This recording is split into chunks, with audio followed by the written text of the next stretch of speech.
ശരഭദേവൻ നരസിംഹദേവനെ ശാന്തനാക്കാനായി ആകാശത്തേക്ക് എടുത്തുകൊണ്ടുപോയി. അതിനിടെ നരസിംഹദേവൻ ഗുരുതരമായ മുറിവുകളുണ്ടായി. ആദ്യമേ തന്നെ ക്രോധിതനായിരുന്ന നരസിംഹൻ ഇതുമൂലം ഉഗ്രരൂപം കൈകൊണ്ടു. അവൻ ഗണ്ഡപേരുണ്ട എന്ന രണ്ടുതലകളുള്ള ഭീമാകാര പക്ഷിയായി ഭയാനകമായ രൂപം ധരിച്ചു. അത്ര ഭീകരമായ ദൃശ്യം ആരും നേരത്തെ കണ്ടിട്ടുണ്ടായിരുന്നില്ല. ശരഭദേവനും ഗണ്ഡപേരുണ്ടിയും തമ്മിൽ മാരാക്രമണമായി യുദ്ധം ആരംഭിച്ചു. ഈ രണ്ട് അതിശക്തിമാന്മാർ ഏറ്റുമുട്ടിയാൽ സൃഷ്ടി തന്നെ നശിച്ചുപോകുമോ എന്ന ഭീതിയുണ്ടായി. അവരുടെ യുദ്ധം ഒരാഴ്ചമല്ല 18 ദിവസം നീണ്ടുനിന്നു. അപ്പോൾ ദേവി മഹാമായ ഉഗ്രരൂപം ധരിച്ചു.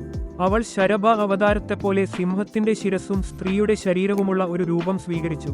ദേവിയുടെ ഈ മഹാനുഭാവത്തെ പ്രേതങ്കിര എന്നു വിളിച്ചു. ദേവി മഹാമായ നരസിംഹദേവനെ വണങ്ങി അഭിഷേകം ചെയ്തപ്പോൾ നരസിംഹൻ ക്രോധം വിട്ട് വിഷ്ണു സ്വരൂപത്തിലേക്ക് മടങ്ങി. അതേസമയം പരമശിവനും തന്റെ സ്വാഭാവിക രൂപത്തിലേക്ക് തിരികെയെത്തി.